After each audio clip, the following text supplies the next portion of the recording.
This week on the podcast, Carrie and I are joined by our friend Jeremie, who normally goes to Walt Disney World with his beautiful wife, his beautiful girls, and their extended family. He's usually got a big group with them.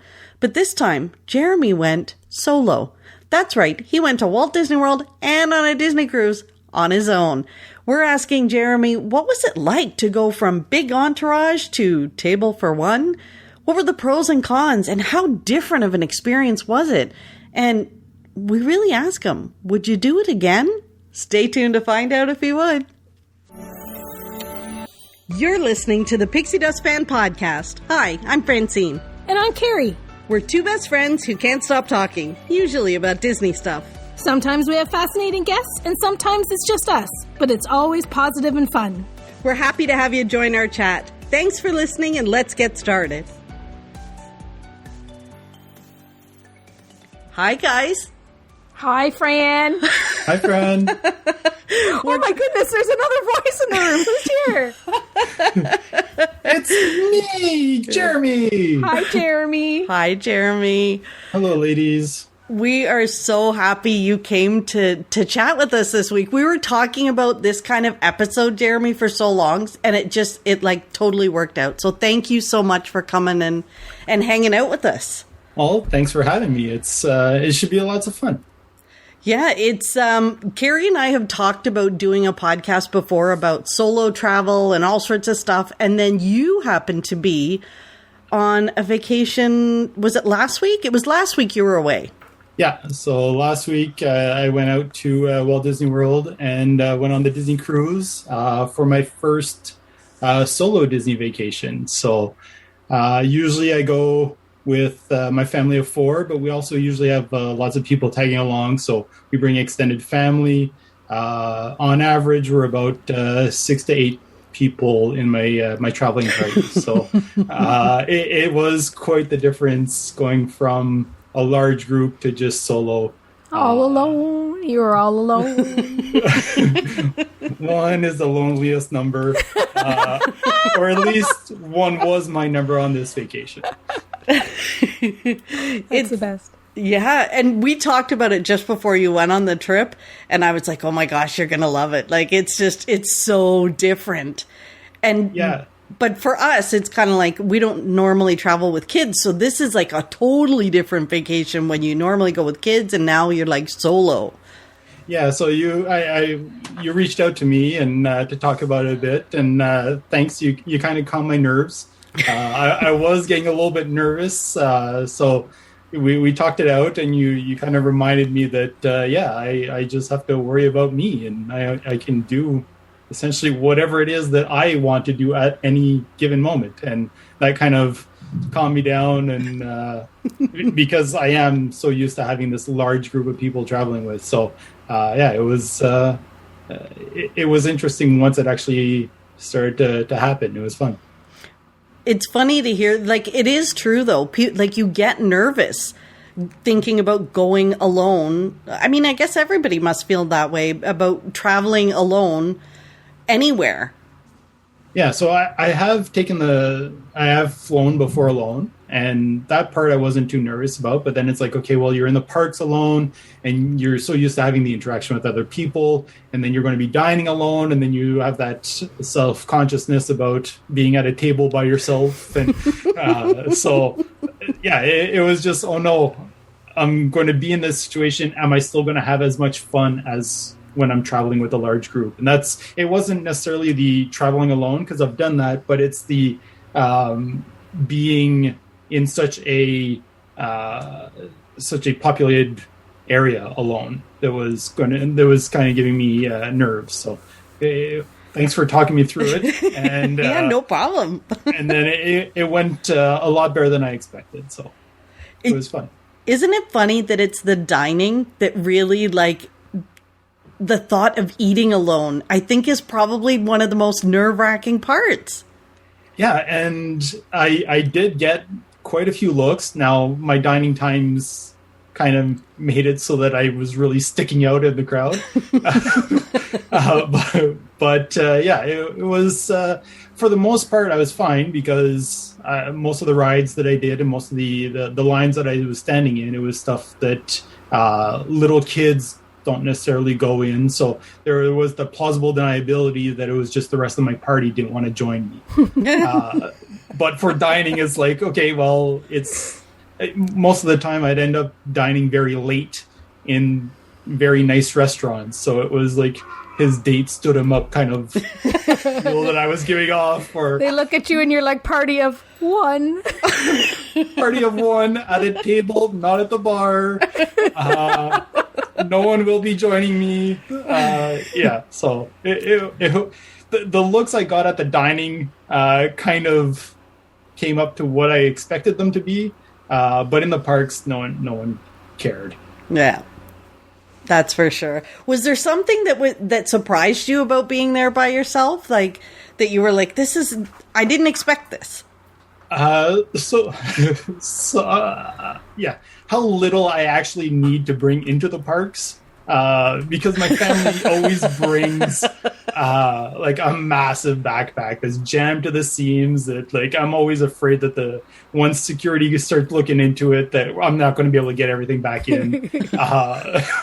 But then like I was even bringing like some gear for filming and stuff like that. So had I not been bringing that stuff for the travel agent job, I probably would have been able to go in with no backpack at all and just kind of cruise through security without any concerns. And I'll definitely be revising our park bag. We don't necessarily need to be prepared for the apocalypse in the parks every day. That's a good one, because you've done it now and you're like, no need. Yeah, exactly. And the other thing would be like how efficient I can be when I don't have to set up like rally points for the group to meet up and all these bathroom breaks, diaper changes, stroller parking. I can be super efficient apparently if I don't have all these other people to manage and to try to get like off to the next attraction kind of thing. So it was pretty nice. All right, I'm done this. Now let's go do that, instead of like, all right, now let's reassemble the whole troop. And then kind of, all right, anyone need to go to the bathroom? Anyone's dying of hunger? Like I could just kind of at that moment decide what's next and just go for it. It was definitely a huge change to how I usually navigate the parks. I'll bet. And you know what? And you mentioned it, and I completely forgot. Like, we didn't even introduce you really properly at the beginning. I was thinking about that too. So, Jeremie, we know you from Pure Magic Vacations. You're Yes. Jeremie at Pure Magic Vacations. So you were there actually to go and get footage and marketing and learn how everything, so that you can advise your clients. Exactly. So I was there mostly as a scouting mission to learn about the safety protocols, to be able to best describe the experience to my clients.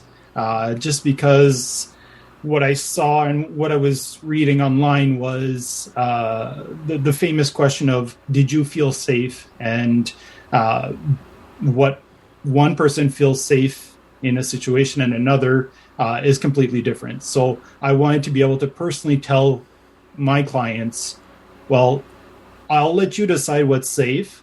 How about I tell you exactly what I experienced, and then you can decide how you feel based on my experience. So now this is just a sample size of one. I did go I did do 3 parks, or 3 days of parks. So it's still a very small sample size. It was also mid-September, so the crowds were fairly low, especially right before the 50th anniversary.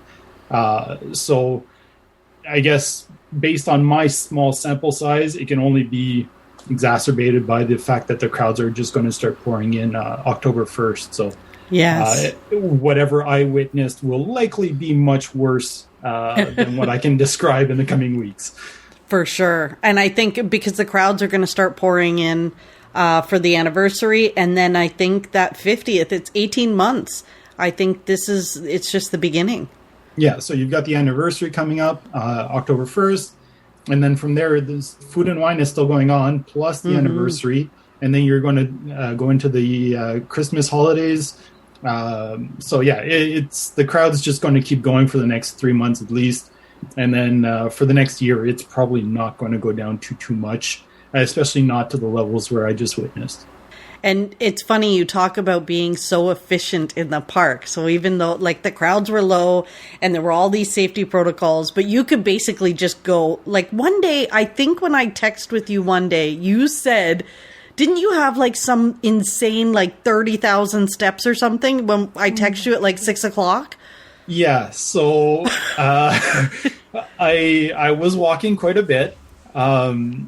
My first full park day, I had 28,000 steps by the end of that day. Did you not take the bus to the park? Like how? you don't need to take the bus when you just run the whole way. So I was actually staying at the Riviera Resort on my first night. So I took the Skyliner over to Hollywood Studios. I had managed to get a boarding pass or a boarding group for Rise of the Resistance. So I was there for rope drop. I hadn't experienced Mickey and Minnie's Runaway Railway yet. So rope drop, I went straight there. I did it twice. And then I went over to Slinky. And then at that point, I decided that I should probably have breakfast. So like I was going. And that day was a very busy day. Now the day before, that's the day that I actually arrived into Orlando. I actually flew in and landed early afternoon, went to the resort, checked in, and then I went to the parks after that. And that day I still managed 25,000 steps. So I was actually on a plane for 4 hours of that day and still managed that. So I was going. Wow. It's not usually the pace that I follow with my family or with a large group. They would just be still at the entrance while I'm zooming around the park. So with the family, I usually do about 15 to 18,000 steps on a full like Magic Kingdom day. Wow. So I was doing significantly more on this trip without having to push the stroller and manage the whole group. So yeah, it was intense. After that second park day, I was very happy that I was going on the cruise because on the cruise I was averaging about 10,000 steps a day. So that's a lot. And no, I don't do any running or anything like that. I didn't go on the running deck but again, I was there to make sure that to take as many pictures as possible, to film a bunch of stuff. So there wasn't really any lounging. I also don't really do much lounging. Clearly not. So I was pretty much go, trying to capture everything just because I don't know when that next trip is. So I wanted to be able to have content for me, content for the agency for the next coming months. So to kind of tide us over to when we can all start going back again. So it was, it was... Man on a mission. Exactly. That's for sure. Yeah. Were there any things that you did that you got to do because your family wouldn't do them? So for the most part, my family, or at least members of my family, will do everything with me. So there were still a couple of things. The sheer number of pictures and video that I got to take uninterrupted, taking my time, getting the different angles rather than just like running up to the marquee of an attraction, taking the picture and running back to the family. I was able to actually like try to focus and get them in the shot. Get an actual nice picture and not just like you can see the speed streaks from the picture that I'm just kind of running up to and still trying to walk at the same time. So the number of pictures and video that I took was astounding. I filled up more than a few memory cards throughout my little 1 week trip. What about your food? Like, I know that you love food. I think Jeremie and Foodie in the same phrase. Yeah. So with you, not a few things, because I think you have a little family of foodies too, right? Like, I don't think it's just you that's the foodie. I think the whole gang likes the food. I think. Yes. Yeah. We're all very much foodies. My oldest daughter is like huge into seafood. So she'll be the one at the captain's dinner on the cruise, like eating multiple lobster tails and blaming it on me. Yeah, sweet talking the waiters and to give her extra. Yeah. Was there like with not going to Walt Disney World, before the Disney cruise food, with you not being at Walt Disney World for so long, was there something special you did, or places you were like your favorites, or did you try things like new things? Like, what was your strategy, Jeremie, at Pure Magic Vacations / Foodie, with not being there for so long and then finally being there? And you don't have to mention cupcakes to try to, butter up Fran. You don't have to mention that you had a cupcake if you didn't have one. But what was your dining strategy? So I must say that my foodie side epic failed at Walt Disney World. It wasn't. You were always walking, so you probably had to get things on the go. Had to eat on the go. I was mostly like calorie negative by a lot at Disney, which is not something that I can usually say. Typically, I travel with the dining plan, so I've got the credits to spend, and like I kind of plan out the meals and I focus everything. This time, I was I did not eat nearly enough while I was in the parks. I was just trying to keep making sure that I would maximize my time in the parks. Make sure you weren't going to faint. That was all that you... So you didn't have any, you didn't go to any of your favorite what reservations did you make? I didn't even make any. I didn't make any. This was the very first trip. Did you lose 20 pounds when you got home? Even though you didn't have 20 pounds to lose? Okay, that's true. You did go on a cruise. Yeah, the cruise took care of that. I kind of rebalanced out once I was on board. But while I was in the parks, I was just so focused on doing the next thing that there was a couple of times where I was texting with my wife and I'm like, I'm feeling funny. And she's like, did you eat? I'm like, well, yeah, 6 hours ago. And she's like, well, you should probably have something to eat. Might be it. But you did dining at Riviera, right? You did a fancy meal there. I saw that on your Instagrams or your TikTokies or something. Yeah, Facebook, it was on one or all the social medias. But yeah, I did the tapas at Toledo Tapas. But again, there, I did it after the park closed. Right. For one, but it was after the park closed.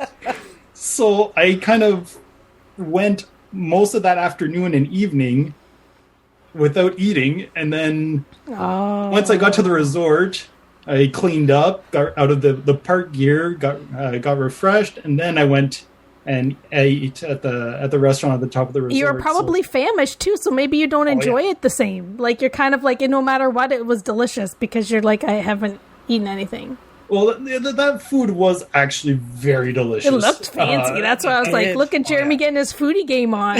Yeah, that octopus was delicious. The chorizo was delicious as well. That food was spectacular. But I think it tasted even better at the end of the hard day that I had, because I was able to finally just sit down, relax.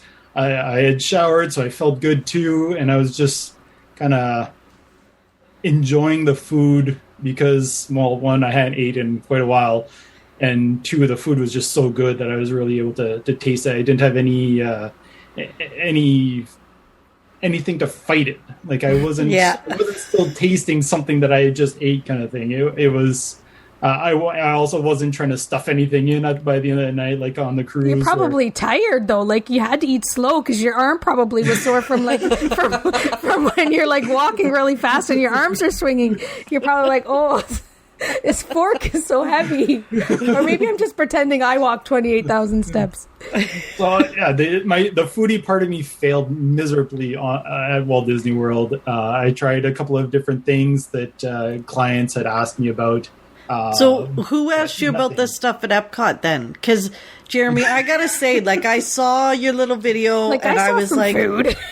No, but I saw some stuff at Epcot and then I was like, oh, no, he's not going to eat that. And then I thought you might eat one, and then you tipped the whole cup back, and I thought, oh, no. So can you explain that piece of your foodie venture at Epcot?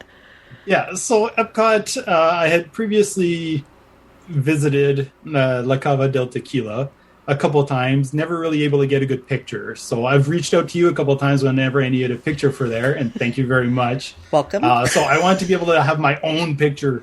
So I was there, I took a couple of good pictures, and then the bartender asked me what I wanted. And I said, you know what, I'm not really wanting to get a tequila shot right now, just because I've been running all day in the park, so I'll probably just pass and no out. food. So I asked him about the grasshoppers on the menu that I've seen them have before. I believe there's one shot in particular that you can order that comes with a side of grasshopper. To be clear, this is not a drink grasshopper. No. This is like grasshopper. Like from your garden grasshopper. Yeah. When you say a side of grasshopper, you mean a grasshopper or grasshoppers? Okay, keep telling your story. Bits of grasshopper. Oh, so not like a grasshopper essence. They're like no grasshopper bits. There's no essence. It's bits. The essence has all been baked away. It was. I'm pretty sure baked in some kind of salt, and there was quite a bit of spice in there too. And then the grasshopper was chopped up, so you could see like pieces of the carapace and all that stuff. Unfortunately, the video didn't really get a good shot of what was in the cup. But, Thank you. There's some people that are very happy about that. Oh my gosh. So yeah, I figured, hey, why not? So I asked him about it, and he's like, well, you can order the shot. And I said, well, I'm not really into the shot. And he's like, well, we're in Mexico. I'll just give you some. Here's a little shot glass of some. So I'm like, you know what? I had only ducked in there because it was raining outside. So I went back outside. It stopped raining. I'm like, this is the perfect spot. It was quiet. There was no one around. I was able to get a good video with the temple in the back. So I just took the shot. And I was pleasantly surprised. It was actually a very good alternative to peanuts. Like it didn't have the crunch. But it tasted just salty and a little spicy at the end. There was no gross taste. So I could definitely see that it would just be like the rim or the salt that you have after a shot of tequila. But it's got that mental block of I'm eating grasshoppers. Oh my gosh. See, you did deliver on this foodie thing. Well, that's just it. When I went back to Epcot after the cruise, I realized that I really enjoy eating. So I had a couple of really good things there. I also had a food and wine sushi from Japan, and I also had pork rinds from the Food and Wine Festival, and both of them were really good. The pork rinds was a much larger portion than I expected, and the sushi was just like the perfect portion. It had some spice, but also you got a really good flavor of the fish, and the rice is perfectly cooked. So, unfortunately I didn't get to try the crepes in France. They had a DVC event going on, so I didn't really get back there. But which was one of the things on my list that I didn't get to do. But yeah, it was the grasshoppers was it was just too good to be true. I knew social media would like it, so. Yeah, I had to try it, and I knew if Disney's serving it, it's got to be good. Like, even if it's bugs, even if it's bugs. How was the cruise solo? Oh, we should talk about the cruise. Yeah, like what was it like cruising solo? For the cruise, I wasn't so much solo. There was a couple of other agents there that I knew that I kind of met up with them, and I did most of the cruise with them. But for the cruise, I was so relieved. We love the cruise. This was my 6th cruise with Disney. And I was very concerned that the safety protocols would have taken away from the magic. And it was actually, like, it was just as good. They've actually improved. A lot of the safety protocols actually improved the experience. There's so many, they've reduced the amount of lines that you have to wait in. The lines are social distance. Masks are absolutely mandatory and enforced while inside. A lot of the chaos was actually subdued due to the safety protocols. So I was so happy about that. I was so relieved. The magic is absolutely there on the cruise, and it was actually the safest part of the vacation in my eyes.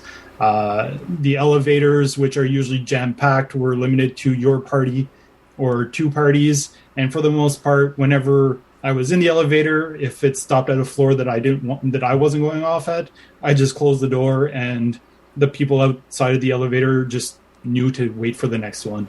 So I was never really in close quarters with anyone that wasn't in my party. The wait staff were amazing. Everyone, it was great. The room hosts were always courteous. He kept his mask on the whole time. It was an amazing experience, and I'm so happy that the cruise experience, despite having obviously some restrictions, like the limited amount of characters I found, and obviously not being able to give the hugs and all that stuff to the characters, that was definitely something that was a significant difference. But otherwise, the cruise experience was really nice. Absolutely loved it. There's also a significantly reduced capacity on the cruise, so you've got so much more room. Space is incredible. The rumors are that like it's 1-to-1 guest to staff on board. So like if you thought the service was amazing before, like you've just got more service. It was great. Did you do anything different on the cruise because you didn't have your family with you? Like, was there stuff that you experienced as a solo traveler that you wouldn't have done if your family had been with you? As far as solo on the cruise, not so much. Even with 2 little girls, we usually nap in the afternoon, which I didn't do. But other than that, it was actually the travel party that I was with. They're used to the early dining, so the main dining, and my family always does the late dining. So we usually do the 8:15 meal with the 6:30 show. So that was the biggest change for me for the cruise, was pretty much eating at 5:15, and I think I adapted to it, but I definitely know that I complained about it as well. Did you? Because with the late dining, if you're hungry in the afternoon, there's so many food options. Yeah. So you can pretty much just go anywhere and grab whatever it is you want. But if you eat at 5:15, then you've got the show around 8. Once you're done that show, the food options are fairly limited if you want like a bedtime snack kind of thing. Right. So by eating at 8:15, you're done eating at like 10:30. You don't usually need a bedtime snack at that point. That was your bedtime snack. Right. Unless you do cake room service or something at the end of the night, right? Which is always an amazing option. But yeah, the food was the biggest change to my usual cruise routine. Was we did the early dining. I can definitely see the benefits for families that don't go all day. But my family, we're up at 8, and even the girls go until midnight. That's why we need the nap in the afternoon. And we absolutely love it, and I won't be changing that for my family at all. The fact that the kids club, or before all the safety protocols, the kids club would come get the girls halfway through the meal. So then you have the family meal, and then the kids club comes to get the girls. So then you have the adult meal. So essentially a date night. And then after that, you go to the 18 plus entertainment, and then you pick up the kids at 11:30 midnight, and go to bed and start over the next day. Like we've got this down. The cruise, we've got it down to exactly what we're looking for. So that part of the experience didn't really change. I did a lot more lounging in the adult area on Castaway Cay. Right. I had visited there before, but never really actually stayed there and spent time there. Yeah, so I did a full morning. Realized that I burn very easily in the Bahamas. So I'm currently peeling off the burn from my first day at Castaway, where we spent time lounging in the adult area. Beautiful, got some great stuff there, some videos and stuff. So. The overall cruise experience didn't really change because I was still with a group. I didn't have any moments where I was just kind of like by yourself, something solo to do. Right. So it sounds like the biggest part of your trip where you really appreciated the being solo was in the parks. Yeah, in the parks, I was truly solo. I didn't meet up with anyone. I had my wife that was texting with me, but other than that, I was solo. There was no one with me, which also allowed me to kind of focus on everyone around me to really see and be able to report back to my clients what the experience is like in the parks. Was there something that you missed? Like what? Obviously, you missed your family, but was there something about the experience that you really missed? You were like, "Oh, I wish they were here for this," or, like, was there anything that you missed about them not being there? So I did miss like the shared portion of the events and experiences, like being able to enjoy something with someone else, to be able to talk about it and all that stuff. So especially for both of my girls during the pandemic really became huge Star Wars fans. We watched all the movies starting because they saw baby Yoda Grogu in The Mandalorian. So I got them into watching that. And then after that, we started watching all the series. And then they also really started to watch Harry Potter. So when I visited those portions of the two parks, it was pretty rough on me. Yeah, being there, they've both seen the Galaxy's Edge, but they haven't been to Universal yet. So being there, being in the moment, so I had to take some video, and I had to do a couple of video chats with them to kind of show them the Gringotts dragon shooting the fire and the Hogwarts castle, and then also just the Millennium Falcon again after now that they know what it is. Exactly. Not just like, ooh, it's a spaceship. They're like, now they know that Chewie and Han should be in there, and so yeah, they've experienced Rise of the Resistance before knowing what Star Wars really was. They kind of knew a vague idea of what Star Wars was, but now they would really appreciate it a lot more. So knowing that they were missing out on that, that was pretty rough. And then, the dining aspect was also that we've already touched on, but the dining aspect was a little bit harder without having them around, just because they do like food so much. I could hear in the back of my mind, like exactly what my daughter would be ordering on the cruise from the adult menu, despite being under 10. I will have the sea scallops. Excuse me? Yeah, I will have the sea. Yes, she will. She'll eat them all. Don't worry about it. She will have the sea scallops. The dining aspect, those unique experiences where the fun of it is also the experience, but also being able to share it with the people that you experienced it with. Those are kind of the downsides, but I was also texting with my wife the whole time. So she was there to kind of share in the excitement with me, despite not actually experiencing it. So and also all my pictures get backed up to our shared Google account. So anytime that I take pictures and I was on Wi-Fi, I should get notifications. So they were back home like every couple of hours. They were watching you. They were going along with you, but their feet weren't sore. Exactly. Yeah. They didn't have to walk the 30K steps to experience all of these parks at the same time. So in between, during their classes, at break time, they'd all sit down around the TV and go through all the pictures that I had taken, all the videos I'd taken and all that. So the other rough part was we've been together for 18 months, all the time.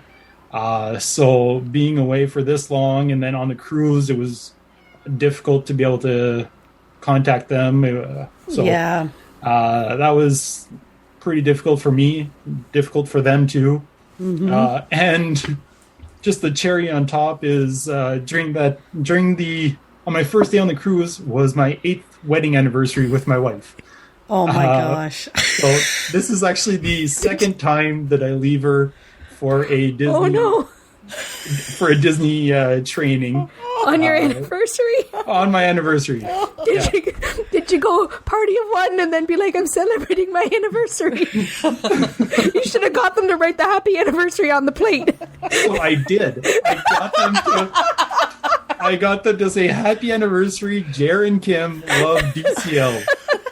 That's the on best. a plate, and I sent it to her saying like happy anniversary. This is all I've got for you. Oh my gosh. Wish you were here, but you're not. So have you guys ever been on a trip together, just you and your wife, not without the girls? Yeah, so before we had children, our very first trip together was to Walt Disney World for a week. And also our very first cruise together, our very first Disney cruise together was without the kids. We had the kids, but we left them at home. Oh, good. We wanted to make sure it was appropriate for children. Oh, yes, you had to test drive it. Yeah, now, were you both Disney fans, or were you the Disney fan first? Or not to get too deep into your just wondering. I've never known this. You know what? I don't know this either. Are you the Disney fan, and then you were like, hey, come to the dark side, or did you both like Disney? Like, because that's what I kind of like when I asked you that question about going alone to Disney. Like, I guess in my mind, I kind of assumed that like it was just from kids on, right? Because some people, like maybe you don't go until you have children, and then you're like, hey, this place is fantastic. And so my wife had been to Walt Disney World before once when she was around 14 or no 10, but I had never been. So we both were raised in families that played the Disney movies and stuff like that, The Wonderful World of Disney on Sunday evenings and things like that. But we weren't crazy into Disney until after our first trip in 2010. Then things kind of escalated very quickly. That's interesting. I love that. Yeah, I love that. So, yeah, in 2010, we just went. It was our first trip together. And it was just kind of, we were both adults with careers, and we had some money, and we looked into it, and we talked about where we want to go. And it's like, well, I've never been to Disney World before. And she said, well, I have, but it's been a while. So we looked into pricing, and we're like, this is reasonable, and this is reasonable enough, not knowing anything really to compare it to. And so we did it, and we loved it. We had a great time. And then so much so that 2 years later, we actually went back, and this time we went back with six of our family members that wanted to tag along because they were so tired of hearing about our wonderful enough vacation. About the Disney trip. Okay, we'll go. Exactly. But this time we had a 4-month-old with us. So my oldest, her first park experience was when she was 4 months old. And then after that, we went 2 years later when my youngest was 10 months old. So they've both been to the park essentially yearly, or average of like more than once a year since they were born. They're growing up Disney. They're growing up. And what a romantic story that you two drank the Kool-Aid, the Disney Kool-Aid together. I love it. I love it. Yeah, it was absolutely together that we fell in love with Disney and each other at the same time. I can pinpoint the moment. It was just outside the France Pavilion while we were overlooking the water, waiting for the fireworks. And I think I love her, and I think I love Disney. Oh my goodness. I love this. Let's keep doing this. This could be a total Disney commercial. Call me. That's so fantastic. And you do travel with a big entourage. I have run into you once at Walt Disney World. I was on a solo trip, and I was in line for the Magical Express at the airport. And I looked over to another line, and I'm like, hang on a second. And I messaged Jeremie on Facebook, and I'm like, Jeremie, are you going to Walt Disney World? And he's like, that's funny you asked me that. I'm in line at Magical Express. I'm like, turn to the right. I'm here. And you had a huge party with you. Yeah, so the largest party I've ever been with was 13 of us, and all 3 kids were actually under 6. Wow. So the whole family, like everybody's drinking the Kool-Aid. Yeah, and we don't do short trips. So a 7-day trip like I just did, or a 7-night trip like I just did, is among the shortest trips I've ever done to Walt Disney World. We usually do like 10 to 14. If we're flying down, we're going to maximize our time down there. Mm-hmm. Yep. So yeah, we go long, and we go with a lot of people. So this really was a completely different trip for you. Oh, absolutely. Especially without the fast passes. Like, this was the first time that I literally had zero plans. Doesn't it feel great? It was quite wonderful. I had, my only plan was I had a couple of items that I really wanted to do. Some things I wanted to take pictures of, stuff like that. But like, in the grand scheme of things, it wasn't really a plan. It was just like a to-do list more than anything else. So like Rise of the Resistance, like, yeah, no kidding, everyone wants to do that. Ride on Mickey and Minnie's Runaway Railway, yeah, okay, again, obvious. I'm completely amazed that you can say that. Like, that just rolls off your tongue. Carrie and I like really struggled to say Mickey and Minnie's Runaway Railway. I can't say it as fast as you do. It's the French in me. The R's aren't scary at all. Yeah, we're not intimidating all those R's. Yeah, the R's are second nature to us. We just go head into them, and yeah, no concerns at all for the R's. So, I actually was quite surprised. It could be because I only had like a week's notice about the trip, so I didn't really have time to plan anything at all. But it was refreshing to get in there and seeing like, okay, let's wing this.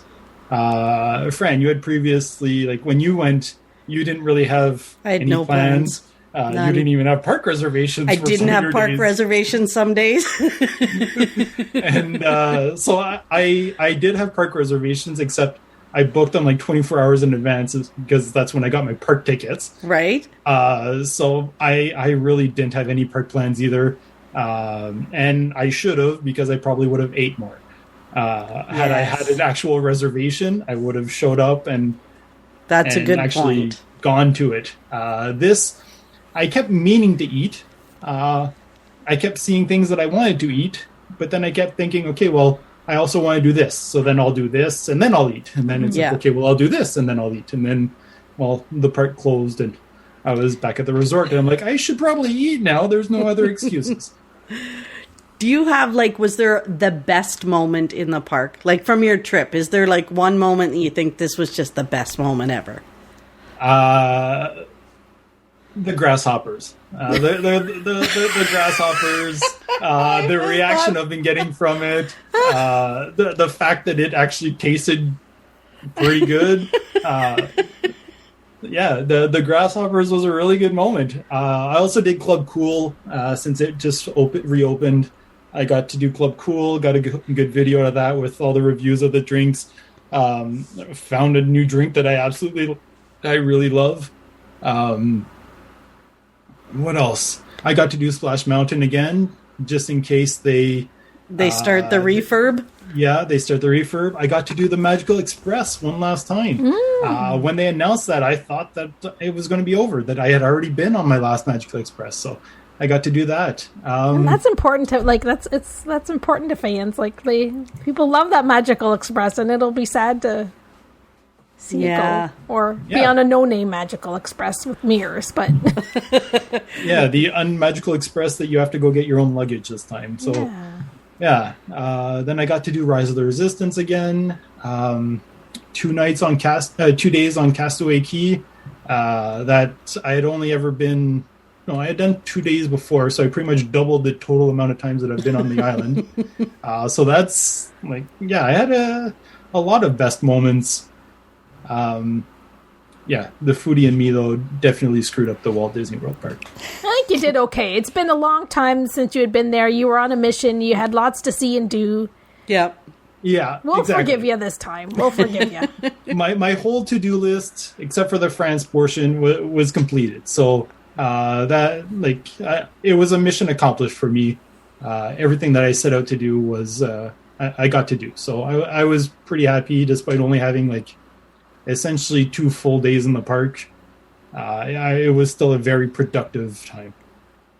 See, this is so good for people listening. It gives them a glimpse into what it's like to travel solo, especially for people who normally travel with their family, normally travel with their kids. Because, like, I travel solo sometimes, but I don't normally go with kids. So this is a good insight into it. So the last question, Jeremie. If your family were not listening to this podcast, let's pretend they're not listening. Would you do a solo trip again? So if they were unable to come, like on this past visit, like if I couldn't store them in my luggage, like my daughter tried to do a couple times. I saw that was adorable. Yeah, I would absolutely do it again. It was lots of fun, and I'm sure with the job that I have that I'll have the opportunity to do it again, and I won't be nervous this next time. It was lots of fun. There's still some things that I will absolutely only do with a huge crowd, with a huge group. But yeah, I won't shy away from it. It was lots of fun. And I would absolutely recommend it to anyone that is looking at these crowds right now and like, yeah, I could go for a Disney trip. And yeah, if you can't find anyone, if you don't want to bring your unvaccinated children, it's a great time. It's a great time for adult only trips right now. Yeah.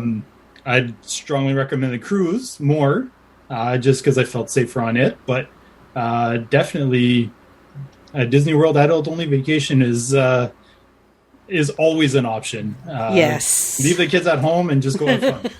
And now you can just say, "Oh no, kids, you can't come. No, there's too many, no vaccination, or we can't. You know, too many things to worry about." Well, it's funny because you're staying with Grandma and Grandpa. When I was talking to Jeremie on the phone, and I'm like, "Oh, so wasn't it just so awesome being alone?" And he's like, "Well, my wife just walked into the room, so no."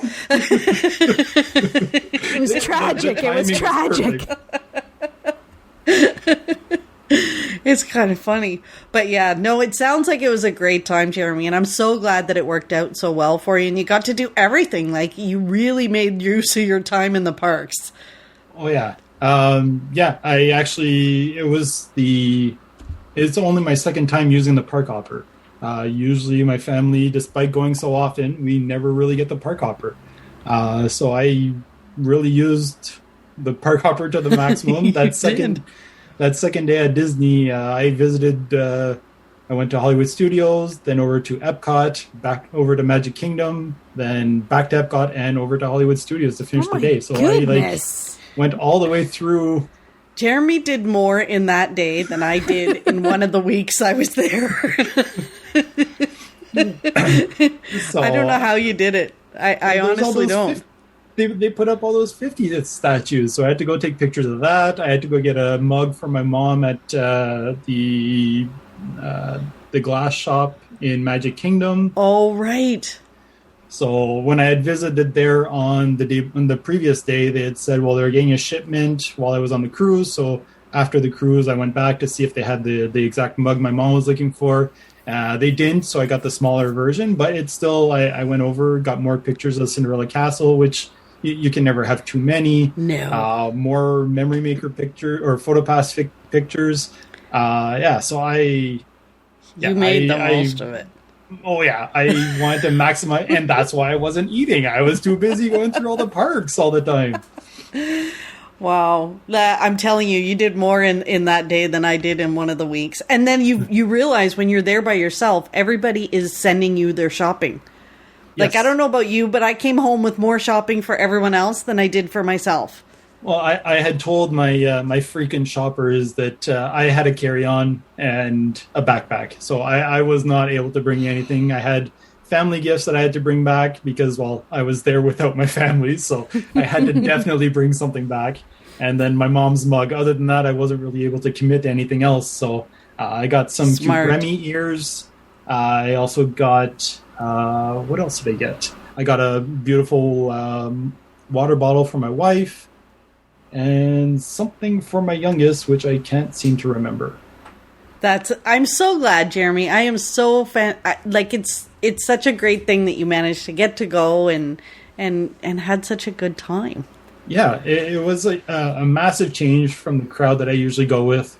And and it definitely had its pros and cons. But would I go on a solo vacation again? Absolutely. Yeah, definitely. Yeah. Well, see, and it's research, because now you can advise your clients. If a client comes to you and says, I want to just get away by myself, now you can be now like, you can say you've done it. Yep. Yeah, been there, done that. Here's the great things about it. Yeah. Yeah, definitely. Just remember to eat. Yeah. Plan out your food times. Like, take the time to eat, because doing that many steps on an empty stomach definitely gave me the jogger's high. We're not familiar with that. Carrie and I are looking at each other like, what on earth is that? Because I can tell you we've never experienced it. Neither have I, so it might not be the same, but that's what my mentality where it was at, I can only associate it with that. Oh my gosh. Thank you so much, Jeremie, for sharing your experience with us. It's been it's good to get a different perspective on these things. Absolutely. Thanks for having me. It's been such a wonderful time. And so Jeremie, you listen to the podcast. At the end of every episode is where we share our pixie dust, which is just something that brought us some fun, joy, made you happy this week. Reminds us to focus on the happy stuff. So, being our guest, you have to go first, Jeremie. What was your pixie dust this week? So my pixie dust was reuniting with my family after being away for the week. So, the hug that I got from the two girls was pretty special. Being away from them for the week without being away from them for the last 18 months, reuniting was really special for me. The girls loved it, and they've been very cuddly ever since I've been back. So, a whole lot of cuddles, lots of random I love yous, and random hugs. They've been featured in more video conferences than I'd care to admit in the last couple of days, because they just randomly come down and give me a great big hug, no matter the time of the day. So it's that's so nice. Yeah, family. Now you've just dropped me in it, though, because how are your tomatoes? Yeah, are you gonna say zucchinis or something this week? Bag of carrots. I was telling you both before we started that my nephew gave me such grief because he listened to the podcast and he comes out. I was talking to him and he's like, "Tomatoes? Seriously? Like, you were gone for a month and your pixie dust wasn't that you got to see me, it was tomatoes?" So yeah, I got some grief about that. So now you really just made me look bad. So now I'm going to get a call from him going, "See, he was only gone a week."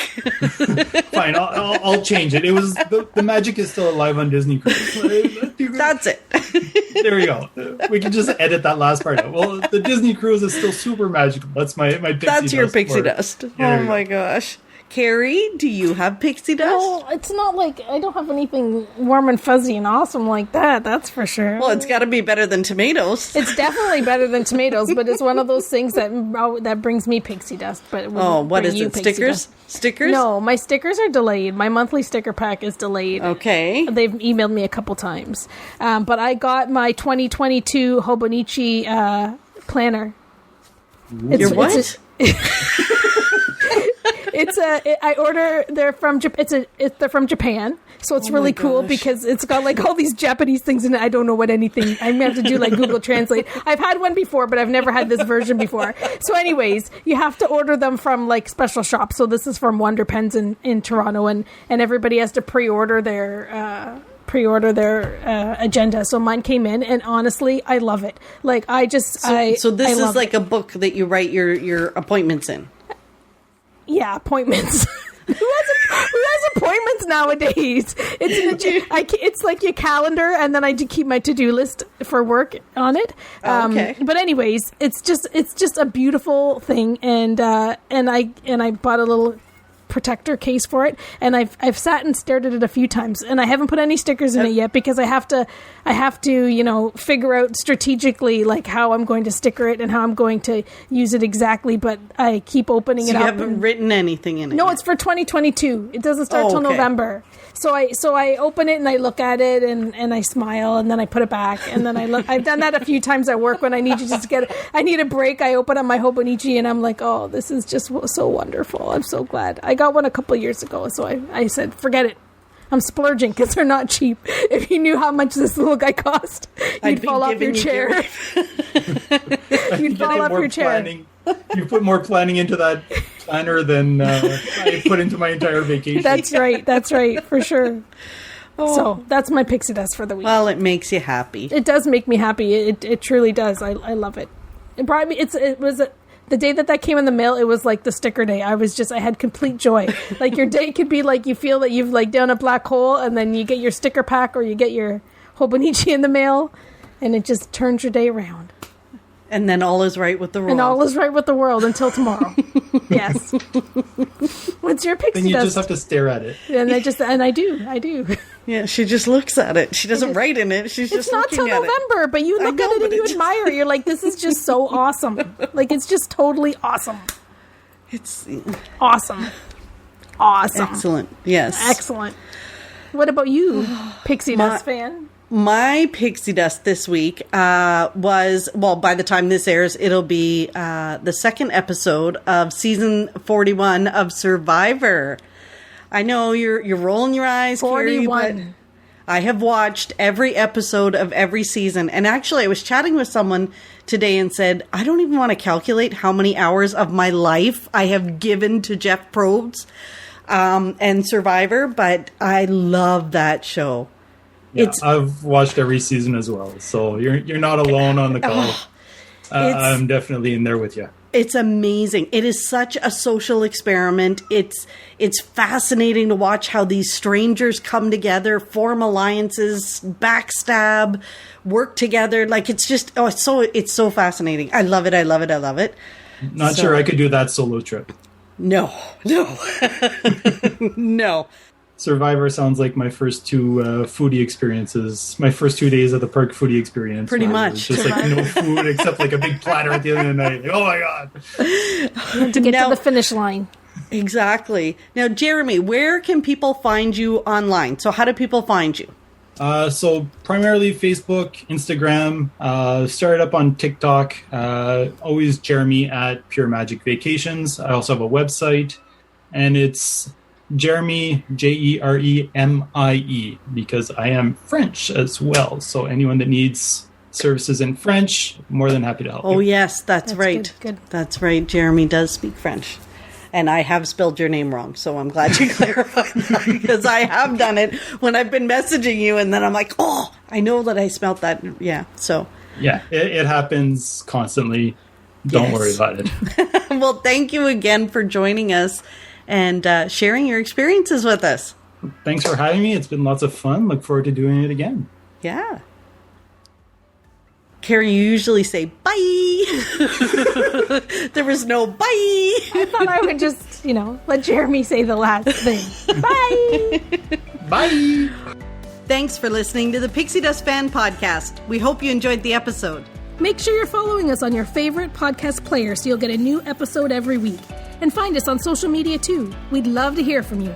Till next time, remember, you are never too old to be young. Chase your dreams and design your own happily ever after.